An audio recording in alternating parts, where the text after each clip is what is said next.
लड़का एक लड़की के मर्डर केस में उसे सजा हुई होनी होती है और वह कोर्ट के अंदर प्रवेश करता है और उस लड़के के साथ उसके परिवार के अन्य सदस्य भी साथ में होते हैं और उस लड़के के साथ में उसका वकील भी होता है। जैसे ही कोर्ट के अंदर प्रवेश करते हैं वहाँ महिला जज होती है और लड़का जब अंदर जाता है और महिला जज को जब देखता है तब वह देखता ही रहता है और उसके आँखों से अश्रु धारा बहने लगती है और हाथ जोड़कर उस महिला जज के सामने खड़ा होकर रोने लगता है और कान पकड़कर माफ़ी मांगता है। लेकिन महिला जज जो होती है वो कोई और नहीं होती है। महिला जज जो होती है वह उस लड़के की 5 वर्ष पहले तलाकशुदा पत्नी हुई होती है। जब महिला जज उस लड़के को देखती है तो वह भी आश्चर्य में पड़ जाती है। दोस्तों, कहानी को बड़ा गौर से सुनिए। और हमारा नाम है संजीव कुशवाहा। हम एक छोटे से गांव में रहते हैं और अपनी यूट्यूब पर वीडियो बनाते हैं और छोटा मोटा और कार्य करते हैं जिससे हमारा जीवन यापन होता है। और अब हम कहानी की तरफ बढ़ रहे हैं। अगर इसमें कोई गलती हो तो हमें माफ़ कर देना, क्योंकि हर किसी के अंदर दिमाग अपना अपना होता है और हम भी कुछ हिंदी में बात भी कर रहे हैं, कुछ इंग्लिश में, क्योंकि हमको बोलने का तरीका अभी मालूम ही नहीं है। अब कहानी की तरफ चलते हैं। एक लड़का होता है जिसका नाम होता है संजय शर्मा और लड़की का नाम होता है नेहा शर्मा। जब संजय शर्मा अपने घर में रहता है और वह भी पढ़ने लिखने में बहुत तेज़ था तो उसकी शादी के लिए अनेक रिश्ते आते हैं, लेकिन कोई टिक नहीं पाता है, क्योंकि संजय शर्मा जो होता है वह लड़कियों को फेल कर देता है। अंत में जब एक रिश्ता आता है जिस लड़की का नाम होता है नेहा शर्मा और वह उस लड़की को पास कर देता है और जो है शादी तय हो जाती है। शादी तय होने के बाद उन दोनों का हंसी खुशी से विवाह होता है। विवाह संपन्न होने के बाद में वो 1-2 साल करीबन मौज मस्ती में रहे और उनका कोई जो है एक दूसरे से झगड़ा भी नहीं हुआ। लड़की थी जिसका नाम था नेहा शर्मा, वह पढ़ने लिखने में बहुत ही होशियार थी और शादी होने के बाद भी वह अपने लक्ष्य को नहीं छोड़ा उसने और पढ़ाई में लगी रहती थी। उधर क्या काम हुआ कि संजय शर्मा कुछ गलत संगत में पढ़ने के कारण वह एक लड़की से जो है प्यार करने लगा और वह लड़की जिसका नाम था रुचि, वह संजय शर्मा के घर भी आने लगी और संजय शर्मा जो था वह उस लड़की रुचि को ले जाकर कहीं होटलों में ले जाता था और शहर बाज़ार में घुमाता फिरता था, क्योंकि उसका प्रेम जो था वो रुचि से अधिक बढ़ गया। इधर नेहा शर्मा जो थी वह सब जानती थी, लेकिन बेचारी कुछ कह नहीं पाती, क्योंकि वह एक सज्जन घर से थी और वह पढ़ाई लिखाई में भी तेज़ थी, तो वह सब कुछ सहन करती और संजय शर्मा से जब कहती तो संजय शर्मा उसे बहुत मारता पीटता। कहानी बहुत बढ़ती गई। अंत में क्या हुआ कि कहानी बहुत उल्टी होने लगी और संजय शर्मा जो है वो बात बात में नेहा शर्मा को धमकी देने लगा कि आप जो है हमसे तलाक कर लें और हम आपको नहीं चाहते हैं, आप अपने घर चली जाइए। एक दिन जब संजय शर्मा ने नेहा शर्मा को बहुत प्रताड़ित किया और मारा पीटा तो नेहा शर्मा ने अपने पिता को फ़ोन किया और कहा कि पिताजी जल्दी चले आइए और हमें यहाँ से ले जाइए।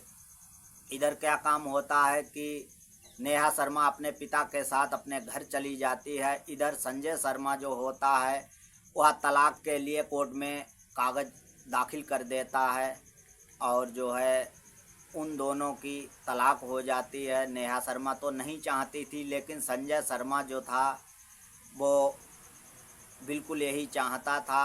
और नेहा शर्मा भी समझती थी कि अगर हम उस घर में गए तो जो है वो हमें फिर वहाँ मान सम्मान नहीं मिलेगा। लेकिन कोई बात नहीं, उसने भी तलाक के कागजात पर दस्तखत कर दिए, दोनों का तलाक हो गया। समय यूं ही गुजरता गया और वह लड़की अपने पिता के घर में रहती थी और कामकाज करती और पढ़ाई लिखाई उसने बंद नहीं की। अपने माता पिता के घर रहकर उसने इतनी अच्छी पढ़ाई की कि वह जज बनना चाहती थी। उसका सपना था कि हम एक दिन जज ज़रूर बनेंगे।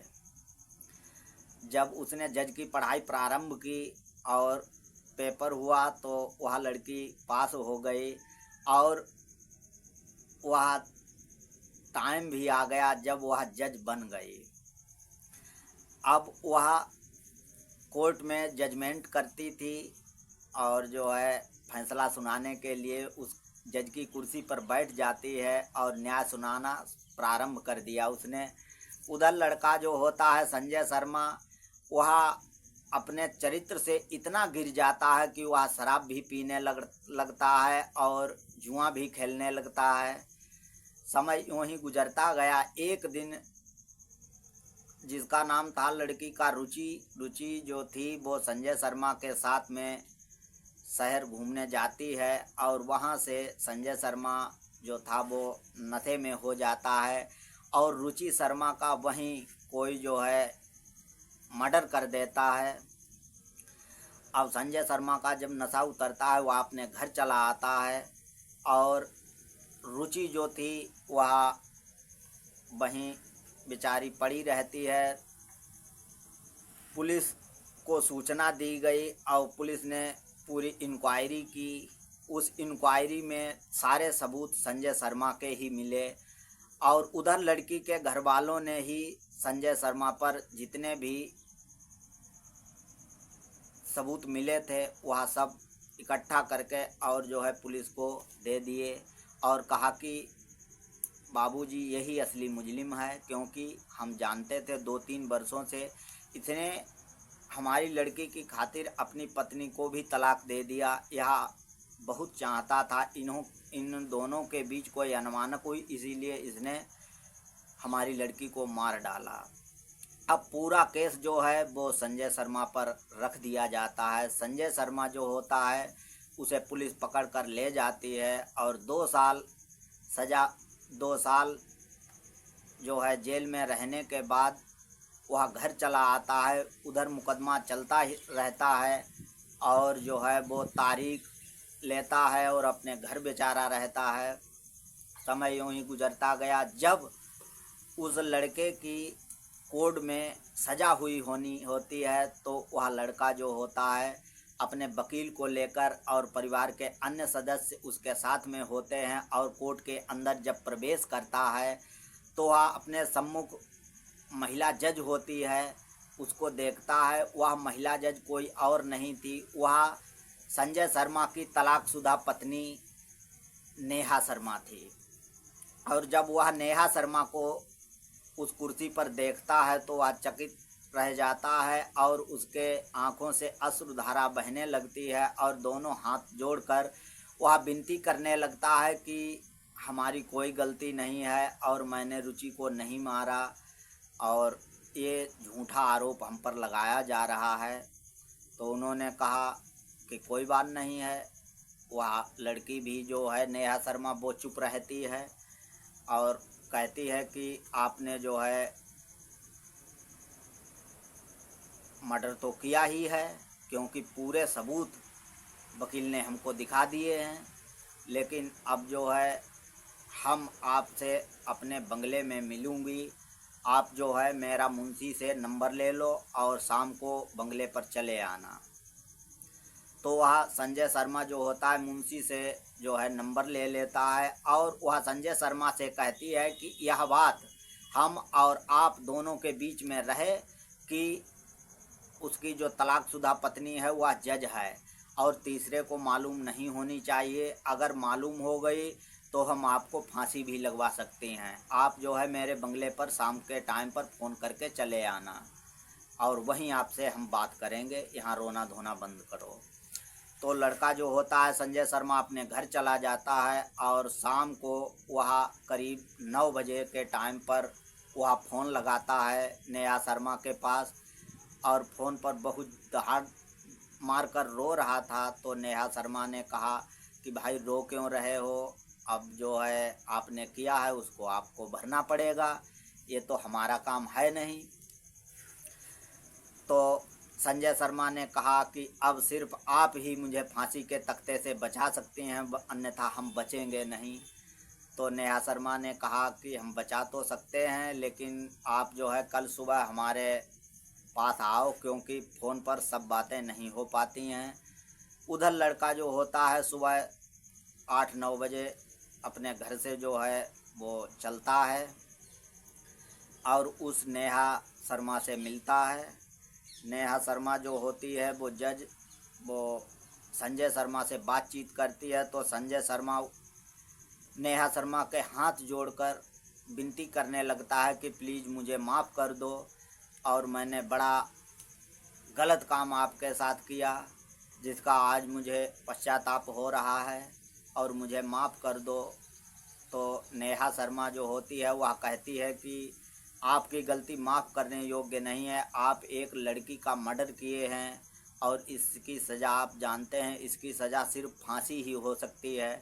इतनी सुनकर संजय शर्मा बहुत ज़ोर रोने लगता है और उसके पैरों के तरफ हाथ लेकर दौड़ता है। तो जो है नेहा शर्मा उसको रोकती है और कहती है कि आप जो है मेरे पैर मत पकड़ो, और आप जब इतनी विनती करते हो तो हम आपको ज़रूर रिहा कराऊंगी, लेकिन मेरी एक शर्त होगी।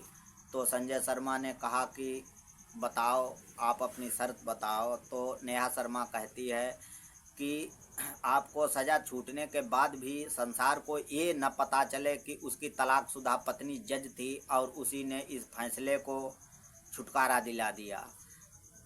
तो संजय शर्मा कहता है ठीक है, हम कभी नहीं किसी को बताएंगे, लेकिन हम अब आपके साथ रहेंगे जीवन भर। तो नेहा शर्मा कहती है नहीं, ऐसा मत कहना, क्योंकि हमारा और आपका रिश्ता तो टूट चुका है, लेकिन हम कुछ पल आपके साथ हंसी खुशी से रहे हैं, तो उसका हम आपके साथ जो है कर्जा उतारने के लिए तैयार हैं।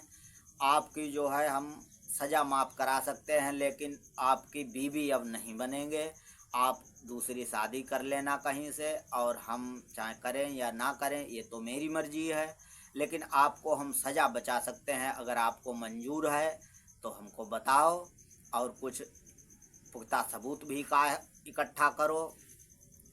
तो लड़का ने कहा कि ठीक है, हम नहीं आप पर दबाव डालेंगे, आप जो है जो कुछ करना चाहें वो करें। अगले दिन जो होता है कोर्ट में उस लड़के की सज़ा हुई होनी होती है, तो वह लड़का कोर्ट में प्रवेश करता है। उधर लड़की जो है कुछ न 1-2 पॉइंट लेकर वकील को समझा बुझाकर पहले से ही और उस लड़के को बाइज्जत बरी कर देती है।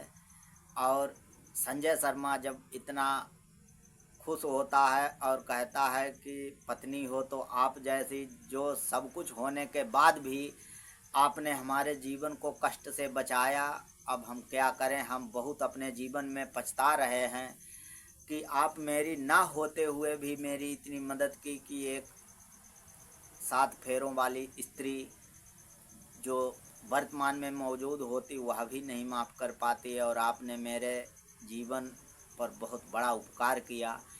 अब दोस्तों आप लोग ये बताएं कि यह नेहा शर्मा ने उचित किया या अनुचित, कमेंट करें, और हमारी जो कोई भी गलती हुई हो इस वीडियो में तो हमको प्लीज़ भाई माफ़ कर देना, क्योंकि हमने यह पहली ही वीडियो बनाई है। हमारे चैनल को सब्सक्राइब करें, लाइक और कमेंट, और हमारी मेहनत जो है कामयाब करें आप सभी के हाथों में। और हम आप लोगों से भीख मांग रहे हैं, और जो है हमारी वीडियो रोज़ देख लेना भाई साहब, मुझे माफ़ करना, और राम राम भैया।